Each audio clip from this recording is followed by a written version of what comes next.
नमस्कार। Inspector chamber के आज के इस कार्यक्रम में आप सबका स्वागत है। मैं हूं इंस्पेक्टर सुबोध। दोस्तों, वर्ष 2014 माननीय सर्वोच्च न्यायालय द्वारा अरनेश कुमार बनाम बिहार सरकार में एक आदेश आता है।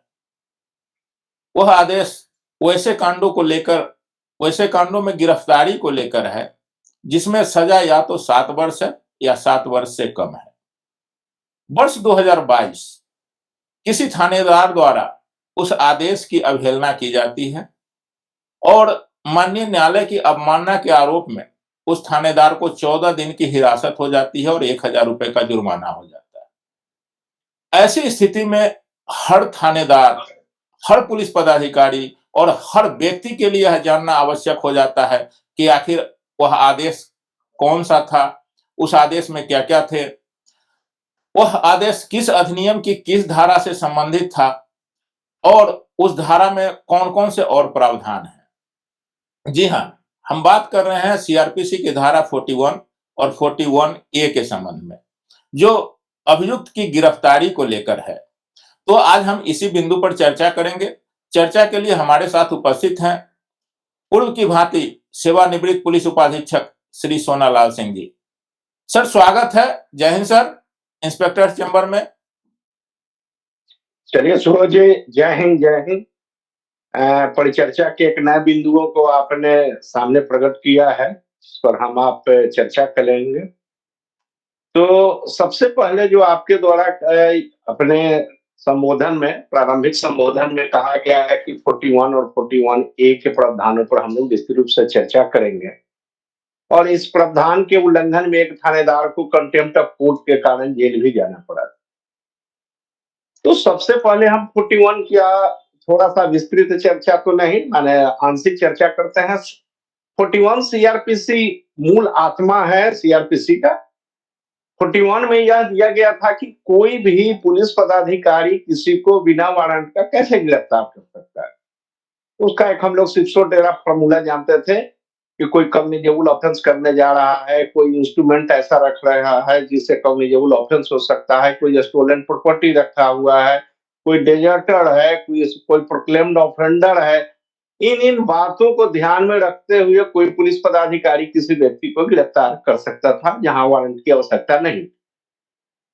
अब उसमें 41 ए से पहले एक प्रावधान डी के बसु का जोड़ा गया, जिसमें यह था कि किसी अभियुक्त की गिरफ्तारी करते समय पुलिस पदाधिकारी को अपना नाम पहचान उजागर करना होगा, पदनाम उजागर करना होगा, गिरफ्तारी मेमो देना होगा, उनको अपने लीगल अथॉरिटी से उनको मुलाकात करने का समय देना होगा, उनके परिजनों को सूचना देनी होगी, साथ ही कंट्रोल रूम को स्थापित करना होगा और अभियुक्त को जहां रखा गया है वहां उस सूचना दी जाएगी। लास्ट में फिर जब वहां कुछ संशोधन हुआ तो उसमें अरुणेश कुमार का मामला सबसे आपको अहम साबित हुआ। यह बिहार का ही मामला था जिसमें एक 498 के ए के केस में, जिसमें मात्र 3 साल की सजा है, संज्ञेय अपराध है, उसमें एक अभियुक्त को बेल के लिए, जमानत के लिए माननीय सर्वोच्च न्यायालय के पास जाना पड़ा।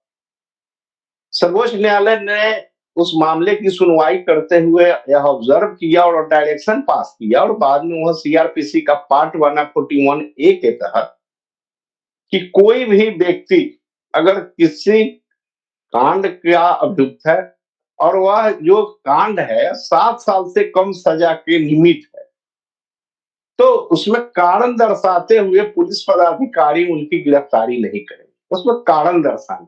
तो अब आप कहेंगे कि कौन कौन सा कारण है। पहला कारण यह है कि उस अभियुक्त के द्वारा संबंधित गवाहों को, वादी पक्ष के पक्षकारों को प्रत्यक्ष एवं परोक्ष रूप से किसी भी तरह से भयक्रांत नहीं करेंगे, लोभ लालच में नहीं रखेंगे, ताकि अनुसंधान की गुणवत्ता पर किसी प्रकार का प्रतिकूल प्रभाव नहीं। दूसरा, जब परीक्षा की जाएगी, जहां परीक्षा की जाएगी वहां पर उपस्थित होंगे। तीसरा, कि इस बीच में वह एब्सकॉन्ड नहीं करेंगे, भारत छोड़ करके कहीं बाहर नहीं जाएंगे। मूल भावना 41 का यही था कि 7 साल से कम सजा है। तो इन कारणों को दर्शाते हुए एक नोटिस दिया जाएगा, उस नोटिस का लिखित में रिप्लाई अभियुक्त के द्वारा दिया जाएगा। रिप्लाई अगर संतोषप्रद है तो उनकी गिरफ्तारी नहीं होगी और आरोप पत्र समर्पित हो। 41 का है जो आपके द्वारा कहा गया कि एक थानेदार को इसके उल्लंघन के कारण जेल जाना पड़ा, यह मामला कंठ थाना शाहजहांपुर जिला उत्तर प्रदेश का है, जहां पर थानाध्यक्ष जो स्वयं कांड के अन्वेषण पदाधिकारी थे, उनके द्वारा एक 41 ए सीआरपीसी के तहत अभियुक्त को नोटिस दिया गया। 7 साल से कम सजा की बात थी।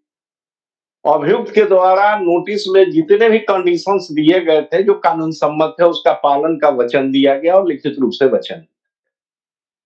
उसके बाद थानाध्यक्ष को कहीं से यह सूचना प्राप्त हुई कि यह व्यक्ति कम्युनल हार्मोनी को डिस्टर्ब करने वाला है, पीस एंड ट्रैंक्विलिटी को सोसाइटी में डिस्टर्ब करने वाला है। इसकी प्रविष्टि उनके द्वारा थाना दैनकी में की गई, जबकि वह अलग कांड था, उनके द्वारा किसी अलग अपराधीकृत किया जा रहा था अभियुक्त से। लेकिन जो कांड जिसमें 41 ए के तहत इनके द्वारा नोटिस दिया गया था और अभियुक्त के द्वारा उसका पालन का लिखित गारंटी दिया गया था, उसमें इन्होंने गिरफ्तार करके जेल भेज दिया। माननीय न्यायालय ने यह ऑब्जर्व किया कि इनके द्वारा माननीय न्यायालय के आदेश की अवहेलना की गई है और इन्हें 14 दिन का जेल और 500 या 1000 रुपया जुर्माना देना पड़ा।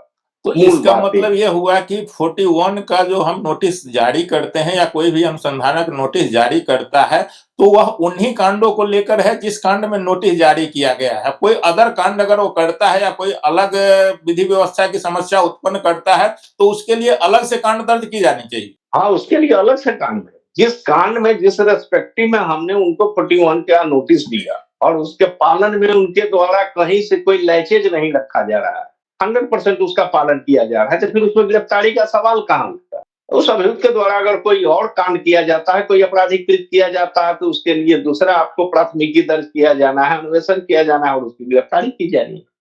कम्युनल हार्मोनी डिस्टर्ब अगर वो आप अभियुक्त कर रहा था तो 153 ए का आपको अलग से एफआईआर दर्ज किया जाना चाहिए था कि इनके द्वारा कम्युनल हार्मोनी को डिस्टर्ब किया जा रहा है और उसमें उनकी गिरफ्तारी होनी चाहिए। अच्छा, एक चीज सर से हम जानना चाहेंगे कि 41 में प्रावधान है कि कोई अनुसंधानकर्ता यदि गिरफ्तार करता है किसी भी अभियुक्त को तो उसके कारण को वो दर्ज करेगा और अगर वो नहीं गिरफ्तार करता है तो नहीं गिरफ्तार करने के भी कारण को दर्ज करेगा। तो नहीं गिरफ्तार करने के लिए वह दूसरे व्यक्ति पे आश्रित है जिसने उसको वचन दिया है कि हम अनुपालन करेंगे और इस आधार पर उसे गिरफ्तार नहीं किया जाता है। लेकिन अगर वह फिर वचन अनुपालन नहीं करता है और उसी व्यक्ति के साथ जिसमें उसको 41 दिया गया है कोई ज्यादा अप्रिय घटना कर देता है तो इसमें अनुसंधानक कहां तक प्रभावित होगा? अब जिस व्यक्ति के साथ अगर घटना किया, चूंकि वह साक्षी है, कांड का वादी, और उसके साथ घटना करने वाला वही अभियुक्त है जो आप 41 के तहत लिबर्टी लेकर के सोसाइटी में खुला घूम रहा है, अगर उसके द्वारा उसी वादी के साथ के गवाहों के साथ किसी भी तरह का प्रत्यक्ष हम परोक्ष रूप से घटना कारित किया तो उसके द्वारा दिया गया वचन आपको विखंडित हो जाएगा और उसकी गिरफ्तारी उस कांड में हो। वचन जहां विखंडित हुआ, जो उसके द्वारा लिखित एक वचन पत्र दिया गया है कि हम सच एंड सच कानून का पालन, सच एंड सच दिए गए कंडीशंस का पालन करेंगे, वायोलेशन जैसे ही करता है उसकी प्रविष्टि कांड दैनकी में की जाएगी, थाना दैनकी में की जाएगी, अभियुक्त की तत्काल गिरफ्तारी होगी और दिया गया वचन पत्र विखंडित हो जाएगा। मैं वहां तक नहीं जाना चाहता सर, मैं उससे आगे थोड़ा जाना चाहता हूं। मान लिया कि किसी व्यक्ति ने किसी व्यक्ति को मारा और उसको मार करके हाथ पैर तोड़ दिया, क्योंकि वह 7 साल से कम की सजा के अंतर्गत आता है तो उसको 41 उस अनुसंधानकर्ता द्वारा 41 दे दिया गया। लेकिन जब 41 दिया गया तो वो व्यक्ति पुनः अपनी आजादी का फायदा उठा करके उस व्यक्ति की हत्या कर देता है। ऐसी स्थिति में नहीं गिरफ्तार करने के लिए अनुसंधानक के विरुद्ध कोई कार्रवाई हो सकती है क्या? अब सडन कोई प्रोवोकेशन हुआ, उससे पहले उसका कोई क्रिमिनल हिस्ट्री नहीं, यह नहीं कहीं किसी एंगल से आ रहा है सूचना थानाध्यक्ष को या अनुसंधानकर्ता को कि वह व्यक्ति धमका रहा है, डरा रहा है और कोई घटना करने की मंशा कर रहा है, कोई सूचना नहीं दी जा रही, वादी या गवाहों के द्वारा किसी तरह की सूचना नहीं दी गई है और इस बीच में सडन प्रोवोकेशन में उसके द्वारा कोई ऐसा कृत किया जाता है जिससे वादी की हत्या हो जाती है गवाहों को, तो अनुसंधानक इसमें जवाबदेही कहाँ बनती? आप तो दिए गए प्रावधान के तहत उस व्यक्ति को लिबर्टी दिया है, और लिबर्टी के दौरान बिना किसी सूचना प्राप्त हुए, हाँ, उसको अगर डरा धमका रहा है, आपको सूचना मिल रहा है, फिर आप गिरफ्तार कर लीजिए। पुलिस वारंट के साथ भी किसी व्यक्ति को गिरफ्तार कर सकती है। बताएं। फिर 7 वर्ष या 7 वर्ष से कम सजा वाला कांड तो अपने आप में गंभीर नहीं है। वैसी स्थिति में क्यों नहीं अभियुक्त को वारंट के साथ ही गिरफ्तार किया जाए? जब 41 का जो दिया गया वचन पत्र है वह अगर पालन कर रहा है तो फिर वारंट लेकर के गिरफ्तार करने का सवाल कहाँ? आप तो उसको कंडीशंस इम्पोज कर दिए, कंडीशंस को उसने एक्सेप्ट कर लिया, लिखित आपके पास वचननामा दे दिया, तो फिर आप उसको वारंट लेकर के क्यों गिरफ्तार करें? हाँ, अगर आपके नजर में लगता है कि हाँ वह व्यक्ति दिए गए वचन का पालन करने की स्थिति में नहीं है, ऐसा उसका रिपुटेशन है, उसका खराब रिपुटेशन है, तो आप उसकी प्रविष्टि कीजिए, फिर आप उसको वारंट लीजिए या ऐसे गिरफ्तार कीजिए। गिरफ्तारी पर तो कहीं पुलिस पदाधिकारी को रोक नहीं है, फिर कारण दर्शाना होगा कि हम क्यों गिरफ्तार कर रहे हैं, और मेमो ऑफ एविडेंस जो आप कोर्ट को देंगे उसमें कारण दर्शाना होगा कि क्योंकि इनकी गिरफ्तारी की गई है, 41 का इनको लाभ क्यों नहीं दिया गया है। अच्छा सर, एक चीज बार बार अनुसंधानकर्ताओं द्वारा शिकायत आती है कि कोई भी व्यक्ति कांड दर्ज होने के बाद फरार हो जाता है। अनुसंधानकर्ता उसको 41 का नोटिस देना चाहता है, लेकिन वह गिरफ्तारी की भय से वो 41 लेना भी नहीं चाहता है, वो भाग गया। वैसी स्थिति में अनुसंधानकर्ता को क्या करना चाहिए?